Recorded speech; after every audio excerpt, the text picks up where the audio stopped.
Bhagavate Vasudevaya.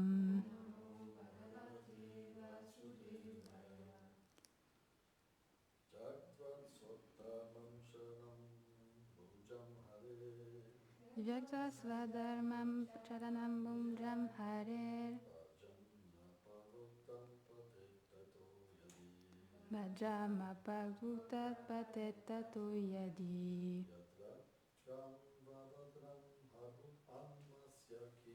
Yatra kvavadadram abud amasyakim. Kovarta aptopajatan svadharmata. Traduction. Une personne qui abandonne ses devoirs prescrits, qui prend refuge dans le service dévotionnel offert au Seigneur Krishna et qui quitte son corps avant d'atteindre le succès dans ses efforts spirituels, ne connaît pas l'infortune dans la vie suivante. Par contre, celle qui adhère aux devoirs socio-religieux sans accomplir le service de dévotion pour le plaisir du Seigneur n'obtient aucun gain spirituel, mais elle n'en retire que des fruits matériels temporaires comme le plaisir des sens. Commentaire. Selon Srila Vishwanath Chakravarti Thakur, dit « Mais dans la Bhagavad Gita, il est écrit, et je cite la traduction, « Celui qui est érudit et expérimenté dans la voie de la connaissance ne doit pas troubler l'intelligence des ignorants en les persuadant d'abandonner leurs devoirs prescrits afin de s'engager dans la culture du savoir spirituel, le gyan. Au contraire, en accomplissant convenablement ses propres devoirs dans un état d'esprit paisible et détaché, il doit les encourager à s'engager dans leurs propres devoirs. Il est interdit d'abandonner les devoirs prescrits qui incombent à chaque être. Ceci est vrai. Mais cette instruction est donnée à quelqu'un qui enseigne la voie du gyan, la voie de la connaissance qui permet de réaliser l'aspect impersonnel du Seigneur ou le Brahman. Or, cette pratique pour atteindre son but dépend de la pureté du cœur, et cette purification dépend de l'accomplissement de l'action désintéressée, nishkama karma. En effet, une personne qui abandonne l'accomplissement de son devoir qui est ordonné dans les Écritures ne peut atteindre la purification du cœur. L'enseignement des Écritures concernant les devoirs prescrits et le Seigneur ne sont pas différents. En suivant son devoir d'une manière désintéressée, en offrant les fruits des actions à Dieu, elle se voit en temps voulu libérée des liens de la matière et elle accède à la réalisation du Brahman. On va s'arrêter là pour aujourd'hui.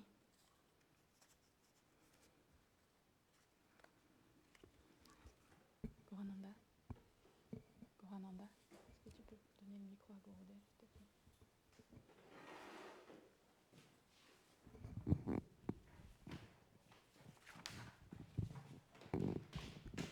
Om Agyanatimilandasyam Gyanam Jadam Jadakayam Shakshurum Bilitam Jena Tasme Shigulave Namaha Namam Vishnu Padaya Krishna Pestaya Bhutale Shrimate Bhakti Vedanta Swaminiti Namine Namaste Sarasvati Deve Gauravani Plachaline Nilveshesha Sunyavadi Plachachai Shatarine.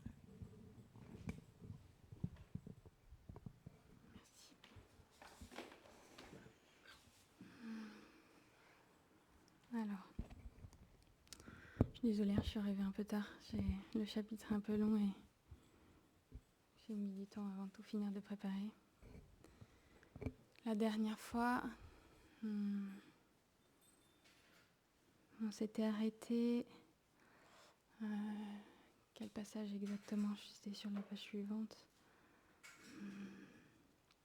On avait dû s'arrêter au moment où les Pandavas ils sont dans la forêt et Bhima il a tué un Rakshasa. On avait raconté comment il avait tué le Rakshasa. On avait dû s'arrêter là à peu près.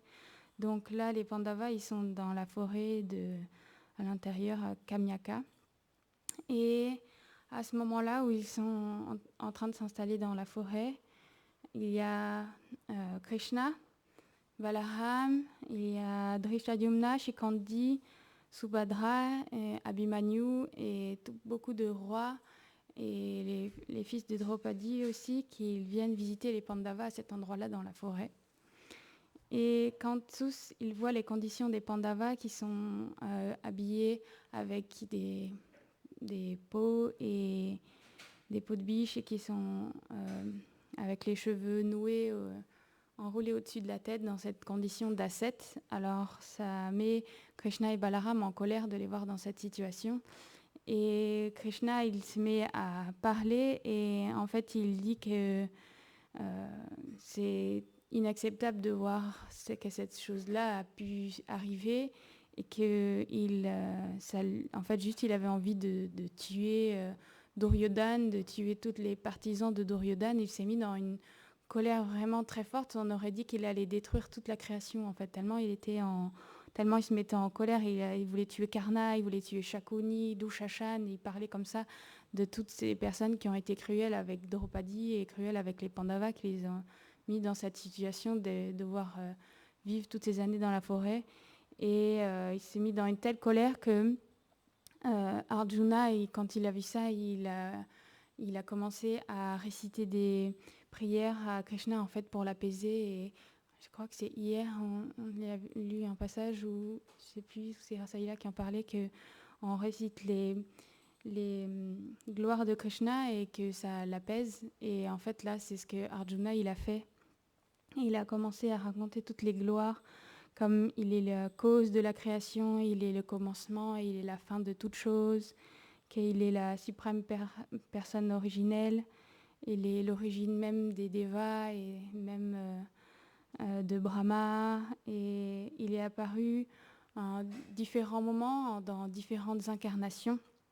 Et là, il commence aussi à parler de certaines incarnations et il commence à dire qu'il est apparu en tant que Nrishingadev, qu'il a accompli ça et ça. Il est également apparu en tant que le jeune frère de Indra, en tant que Vamana, et il a accompli ça et ça. Et donc il commence à raconter comme ça toutes ces gloires de Krishna. Et en fait, en racontant toutes ces gloires de Krishna, Arjuna, ça lui noue la gorge en fait et il peut presque plus parler. Et quand Krishna il entend tout ça et il voit la dévotion de son très cher dévot, alors ça apaise sa colère. Et il est satisfait de Arjuna et il commence à lui dire en fait que tout ce qui est à toi, il est à moi, tout ce qui est à moi est aussi à toi. Et il commence comme ça à parler à Arjuna et il lui dit tu es moi et je suis toi. Et en fait dans une incarnation précédente on était Nara et Narayan et comme ça il dit des belles paroles à Arjuna. Et Draupadi, en voyant cette situation où on va dire l'injustice que les Pandavas ont subi, en fait elle s'avance alors vers Krishna et elle commence à lui parler et elle le glorifie toujours dans un premier temps. Elle lui dit qu'il est le refuge de toute chose, qu'il est le refuge des sages et puis des ascètes et que elle est l'épouse des Pandavas, elle est la sœur de Drishtadyumna et elle est son amie aussi, elle est l'amie de Krishna.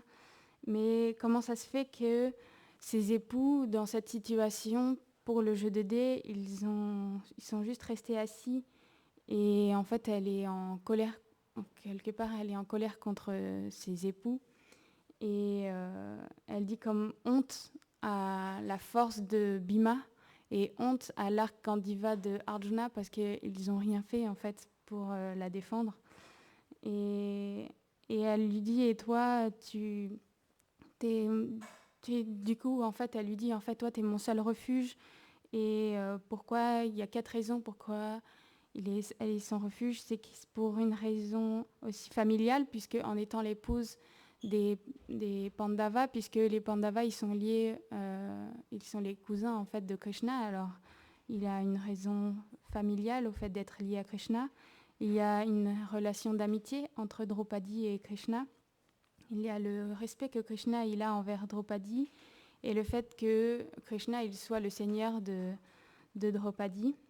Et donc elle lui demande comme ça aussi comment elle lui montre à quel point elle est mécontente de cette situation et de cette injustice qu'elle doit subir. Et Krishna, en fait, quand il la voit pleurer comme ça, et il voit aussi sa sœur qui étreint sa coépouse en fait, et qui sont en pleurs comme ça ensemble.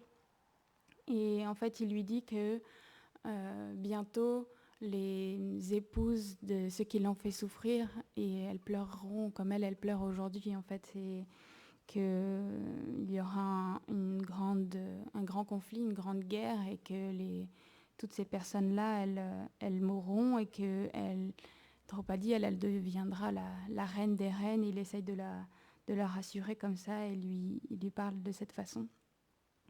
Et Drishtadyumna, qui est le frère de Draupadi, il continue dans cette lignée, dans cet esprit-là, et lui dit que lui-même, il tuera Drona, et il lui dit que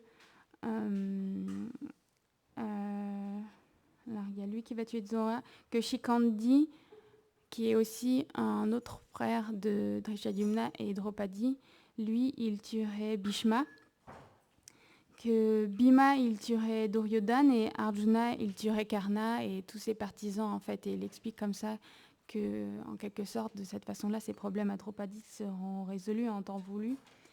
Et Krishna, à ce moment-là, il continue à parler, et c'est là où les divertissements de Krishna, ils sont incompréhensibles. Et à ce moment-là, Krishna, il se met à dire qu'il est vraiment désolé de rien avoir pu faire ce jour-là. Il aurait bien voulu être là, mais malheureusement, il était occupé ce jour-là. Alors que Krishna, il est, comme on l'a dit, il est le créateur, il est la cause de tout. Il peut être dans tous les endroits à la fois. Et la preuve, c'est que quand il est à Dwarka, on sait que Krishna, il a 16 108 épouses.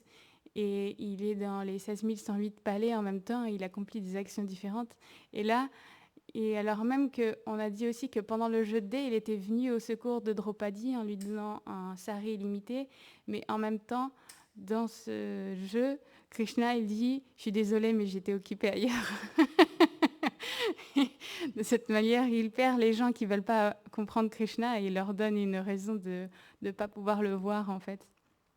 Et donc, il dit vraiment, si j'avais pu venir, je serais venu à ce jeu et j'aurais convaincu Dhritarashtra que les jeux, ça mène toujours au malheur et au conflit, et ça augmente les inimitiés. Et en fait, il parle des principes en fait, régulateurs, et leur raison, en fait, et leur explication. Et il dit, mais même s'il n'avait pas voulu me croire, alors j'aurais usé de force. Et puis, comme ça, il argumente de cette façon-là, Krishna. Et Yudhishthir, il entend ça, et du coup, il est curieux de savoir qu'est-ce que faisait Krishna à ce moment-là. Et parce que lui, Yudhishthir, de toute façon, il ne peut pas en vouloir à Krishna. Yudhishthir, Krishna, c'est son seigneur, et il est complètement dédié à Krishna. Et quand il entend, il a envie de savoir plus sur les activités, sur les divertissements de Krishna. Et Krishna, en fait, il explique qu'à ce moment-là, il était en guerre contre Shalva. Et en fait, Shalva, c'est un roi qui est un ami de Shishupal. Et on sait que pendant le Rajasuya, Krishna, il a tué Shishupal. Et quand Shalva, il a appris ça, alors il est allé jusqu'à Dwarka. Il a un aéronef, en fait, spécial qu'il a eu d'un Deva. Et c'est immense, en fait, c'est comme une immense cité volante.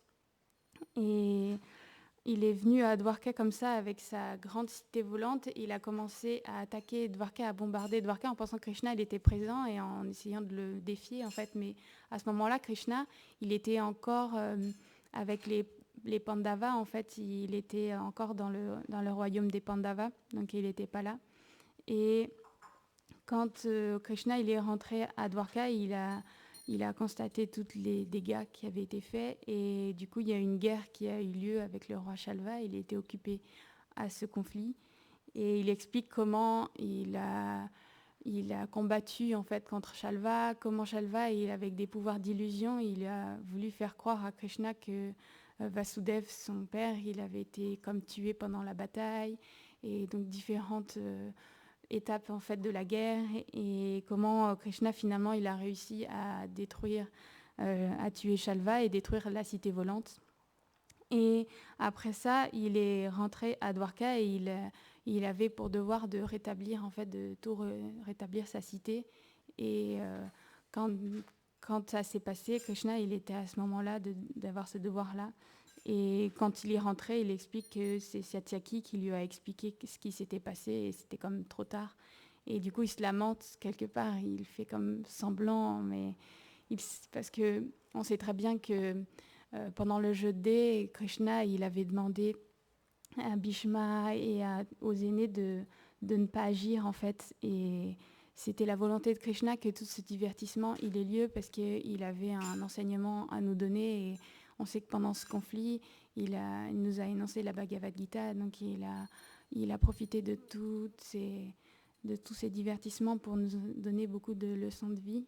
Et du coup, c'était son désir que ça se passe comme ça. Et donc, il explique tout ça. Et il dit maintenant, c'est trop tard. Maintenant, on ne peut plus rien faire parce que Yudhishthir, il a promis de faire cet exil-là. Et donc, il est obligé de respecter cet exil. Et donc, du coup, Krishna il dit qu'il ne peut plus rien faire pour le moment et qu'il reviendra le voir à la fin de l'exil, en fait. Et du coup, ils commencent à tous se lever et à se préparer pour partir. Alors, il y a toutes les au revoir en fait avec tous les membres de la famille, puisque comme on l'a dit, les enfants des Pandavas, ils étaient venus aussi, et donc leur autre épouse aussi. Et donc du coup, ils se disent tous au revoir. En fait, c'est parce qu'ils vont les laisser comme ça vivre cet exil-là. Et donc ils s'en vont.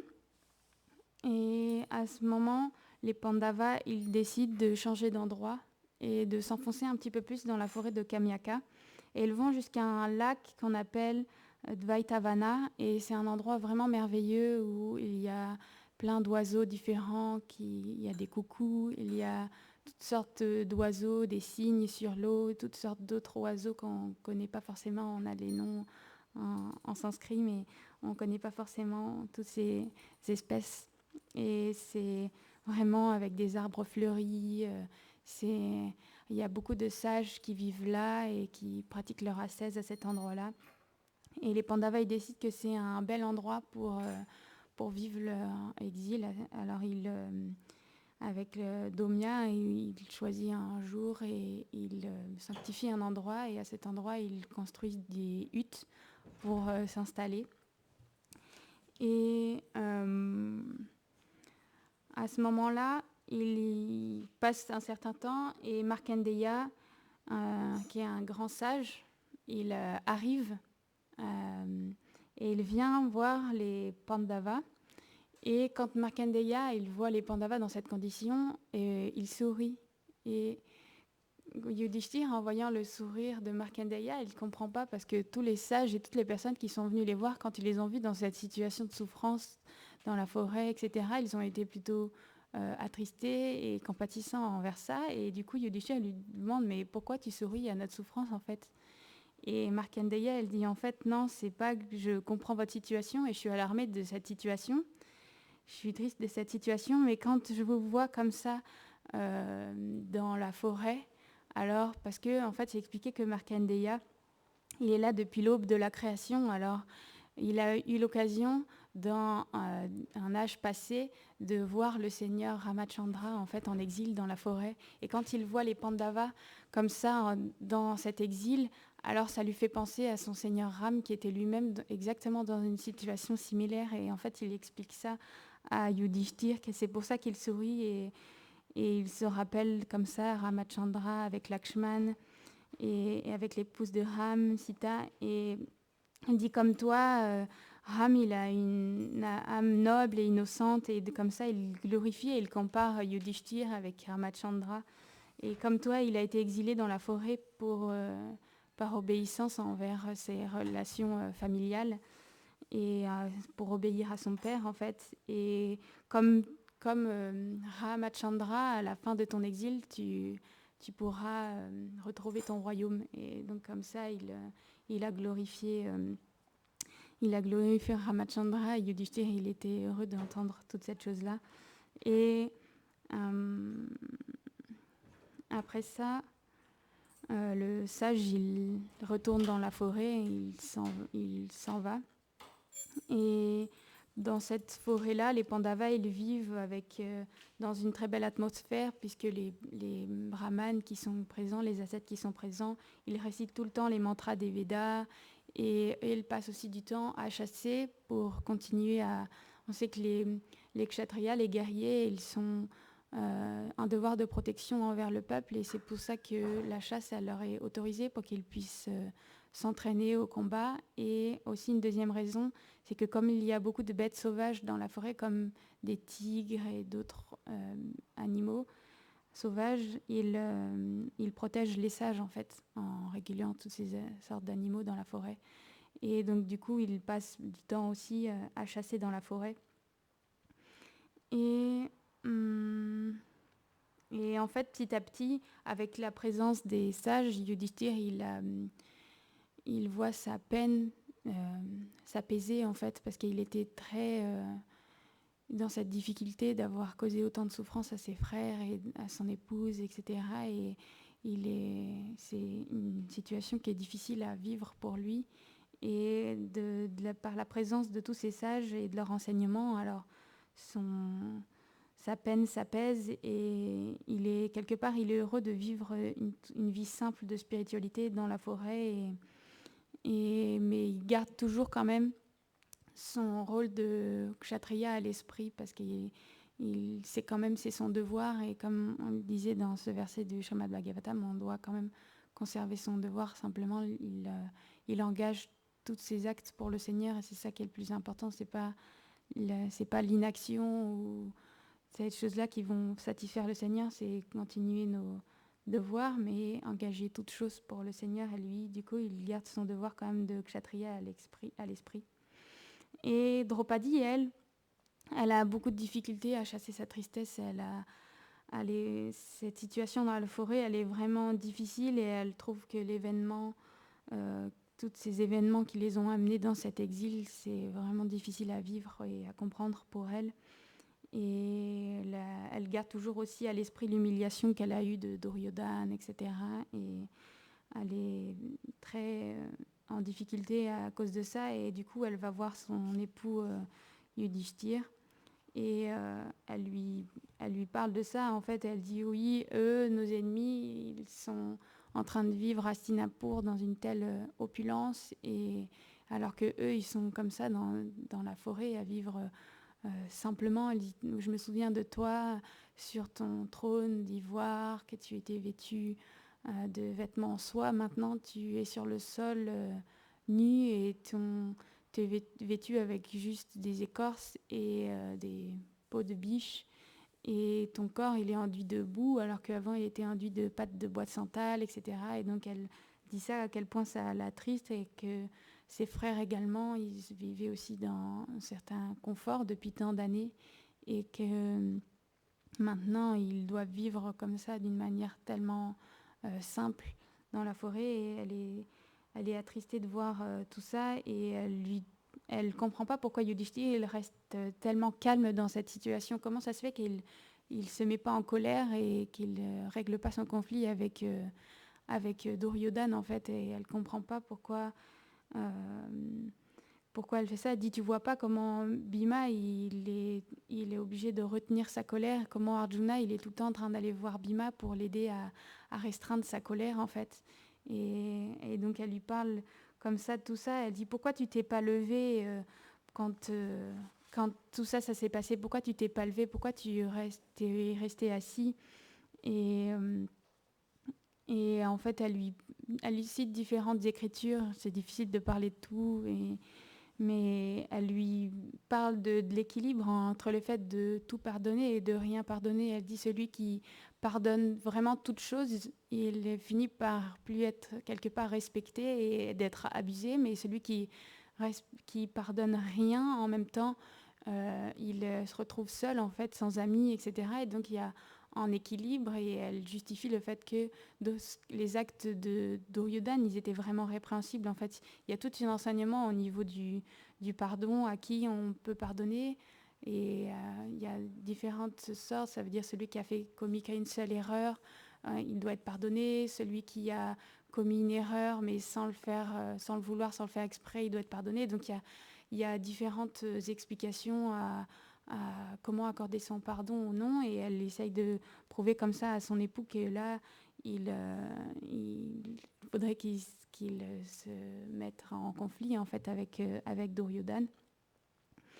Et Yudhishthir, il voit comme ça son épouse dans cette situation. Il voit que sa douleur, en fait, elle l'embrouille un peu comme son esprit, et il se rend compte qu'elle ne peut pas tout comprendre, et parce que pour lui, il n'est pas encore le temps pour la guerre, en fait. Et il essaye du coup de parler avec elle et de l'apaiser. Il lui parle de la colère et il lui explique comment la colère, ça mène que à c'est la destruction, c'est la racine de la destruction des hommes, en fait. Que la colère, elle détruit l'humanité, et que il explique beaucoup de choses sur la colère, en fait, qu'il n'y a rien qu'un homme en colère ne puisse pas faire ou dire, et donc il explique comment ça mène à un homme qui est vraiment en colère, à quel point il peut faire n'importe quoi et commettre beaucoup de péchés. Il pourrait même se rebeller contre, tuer même son maître ou des proches de sa famille, ou juste parce qu'il est emporté dans la colère. Et il lui explique que lui, il veut pas, il veut contrôler sa colère, et que les sages ils expliquent que comment quelqu'un qui sait contrôler sa colère est un homme de caractère, et ça mène plus à de la vertu, etc. Qu'un homme faible, par exemple, il ne devrait pas montrer de la colère envers quelqu'un qui est plus puissant, et donc il lui explique tous différents principes de la colère. Comment la colère, à cause de la colère, il est difficile d'acquérir des qualités comme la générosité, la dignité, le courage, l'habileté, etc. Et après avoir parlé comme ça de la colère, il lui parle du pardon et comment l'importance du pardon, et que si le pardon n'existait pas, et ben, le chaos il prédominerait en fait dans ce monde. Et il cite différentes choses. Il cite Kashyapa qui parle du pardon, et lui dit que le pardon c'est la vertu, le pardon c'est le sacrifice, le pardon c'est les Védas, et donc il commence comme ça à expliquer que le pardon c'est aussi la pureté et la pénitence. Il est la vérité, la piété, la religion. Le pardon il est aussi le Saint Narayan. Et par le pardon, en fait, tout l'univers est soutenu, et on peut atteindre les régions de l'éternelle félicité. Et donc comme ça, il glorifie les gloires du pardon. Et il lui explique, du coup, où il voulait en venir, c'est que s'il y a un moyen pour que, à la fin de cet exil, il puisse faire la paix avec les Kauravas, alors il fera la paix avec les Kauravas, il ne fera pas un conflit. Et donc il lui explique toutes ces choses-là, et donc elle comprend que de toute façon, l'exil, il n'écourtera pas l'exil, et que elle sait très bien, elle a conscience en même temps que son époux, il a des très grandes connaissances, il est très vertueux, et qu'il est même capable d'enseigner aux dévas eux-mêmes. Et du coup, elle baisse la tête, et elle comprend, elle s'apaise en fait en écoutant son époux, mais elle garde quand même une certaine confusion, et donc c'est un discours qui est assez long. Et ensuite, elle parle de la vertu du Yudhishthir, et elle montre la vertu, que Yudhishthir, il a toujours resté dans la vertu, etc. Et comment, normalement, un homme dans la vertu, il est censé être protégé de toutes sortes de calamités. Alors comment ça se fait qu'il soit tombé dans une telle situation et d'injustice pour elle, en fait, quelque part. Et elle commence à être complètement confuse, et elle commence à parler du Seigneur, et comment le Seigneur, il fait agir chacun, comment il leur donne le malheur et le bonheur de tous, comment il utilise chacun pour accomplir le karma des autres, l'un et l'autre, comment il utilise tout ça, et comment il a pu commettre aussi, encore une fois, comment il a pu commettre une injustice. Et elle commence à parler comme ça, même du Seigneur lui-même. Et à ce moment-là, Yudhishthir, il lui parle, il arrête, et il lui dit que toutes ces pensées-là, en fait, c'est juste des pensées athées. Et que lui, il ne pratique pas la vertu pour un un gain matériel en fait. C'est pas qu'il pratique la vertu pour avoir de la richesse, pour avoir une bonne situation, parce qu'effectivement on pourrait pratiquer toutes ces choses bien pour avoir du bien quelque part, mais lui il pratique ça pour pouvoir satisfaire le Seigneur, pas pour autre chose. Donc il est hors de question qu'il quitte sa vertu et qu'il lui explique qu'elle ne devrait pas parler comme ça du Seigneur aussi. Et que le Seigneur, il agit toujours pour le bien quand même de tous. Et lui dit comment elle a pu elle-même constater en voyant les sages, parce que les sages, ils sont toujours dans la vertu, et comment les sages, ils sont dans une telle félicité en étant dans la vertu. Et il lui demande de ne pas douter de la vertu, et ce que c'est pas dans les résultats, en fait, c'est pas dans les résultats des actes qu'on voit la vertu. Et que le fruit de la vraie vertu, et ils sont éternels, ils sont indestructibles. Et donc après, il lui parle du Seigneur, qu'elle devrait essayer de le comprendre, qu'elle ne devrait pas parler mal du Seigneur, qu'elle devrait plutôt s'incliner devant lui, et que tout ce qu'il fait, c'est pour son bien, en fait.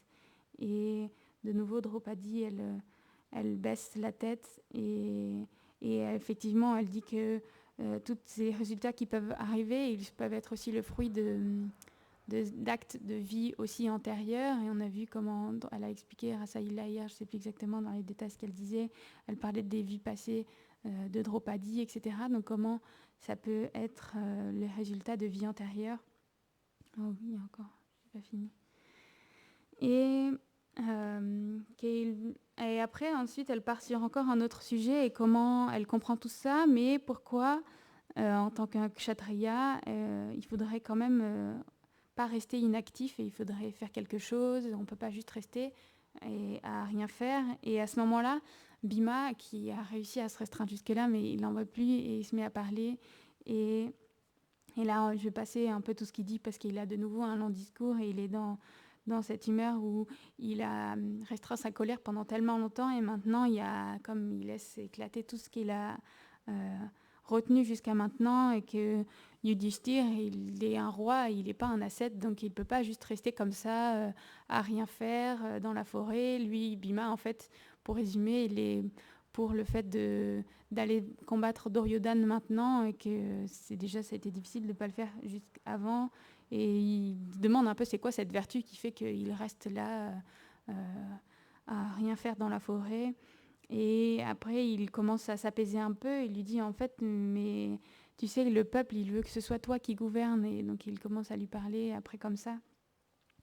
Et Yudhishthir, du coup, parce qu'il est plein d'humilité, il lui dit qu'il ne peut pas lui reprocher sa colère, effectivement, qu'il a toute cette chose qui leur arrive, c'est de sa faute, parce qu'il s'est laissé emporter par la folie pendant le jeu, etc. Et donc il se blâme un petit peu de ce qui s'est passé, et qu'il aurait dû se restreindre plus, qu'il aurait dû arrêter le jeu avant, etc.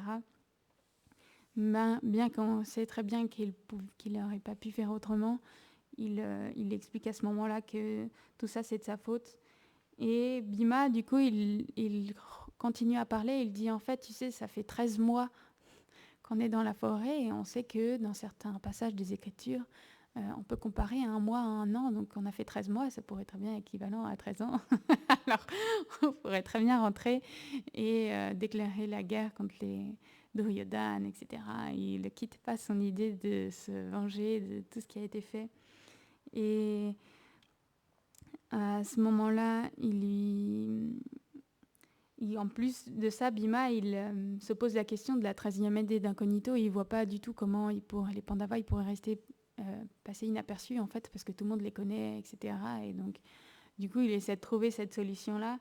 Et Yudhishthir, il lui répond, et il lui commence à lui citer tous les différents alliés des Kauravas. Il lui dit comment ils vont avoir, même si Bhishma et Drona, ils sont favorables aussi aux Pandavas comme aux Kauravas, comment dans cette situation, les Bhishma, Drona, Kripa, tous ces aînés Kourous, ils vont être obligés de se ranger du côté de Duryodhana. Comment Karna, il va être aussi présent, comment tous, ils sont vraiment puissants et eux, ils ont perdu tout leur royaume, ils ont très peu d'alliés, ils ont presque rien. Et du coup, dans cette situation présente, les Pandavas, ils n'ont pas assez de puissance de toute façon pour tenir tête aux Kauravas.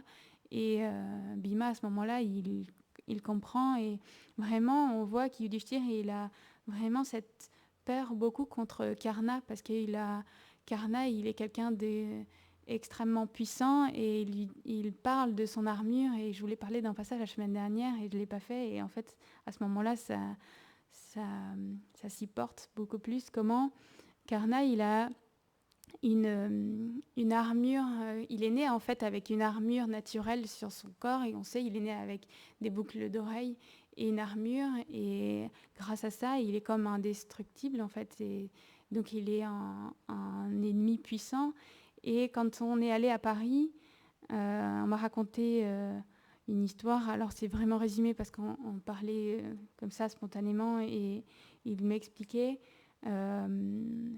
comment Karna, il avait reçu, comment ça se fait qu'il était né avec cette armure naturelle, d'où ça venait. Et en fait, il m'expliquait que Karna, dans une vie passée, il était un ennemi puissant de Nara et Narayan.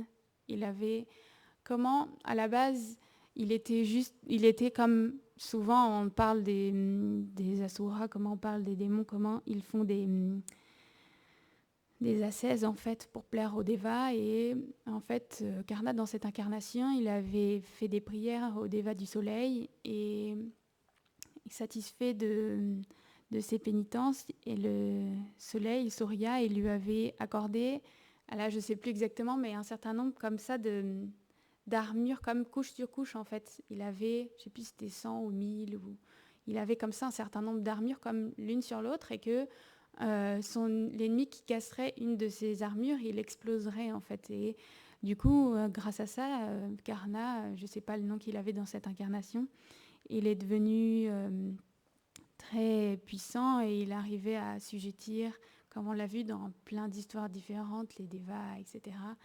Et c'est à ce moment-là que Nara et Narayan, ils sont venus pour détruire ce démon.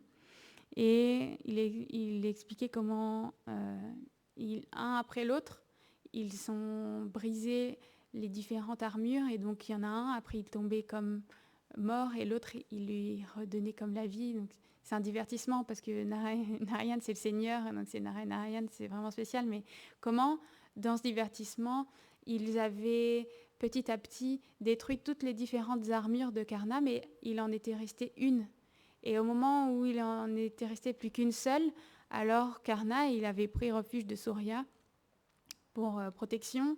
Et du coup, Nara et Narayan, parce qu'ils respectent les volontés des devas, ils n'avaient pas pu finir de tuer Karna en fait.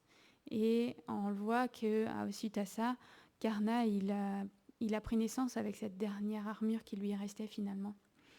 Et on sait que dans la bataille finale ben, c'est Nara, en fait, c'est Arjuna qui va tuer Karna. Donc, comment dans une autre vie, le combat, il a pu se finir parce que c'est toujours Narayan. Krishna, il était aussi avec Arjuna pendant ce conflit. Il était son cocher, on sait, pendant la bataille de Kurukshetra. Et donc, du coup, on entend...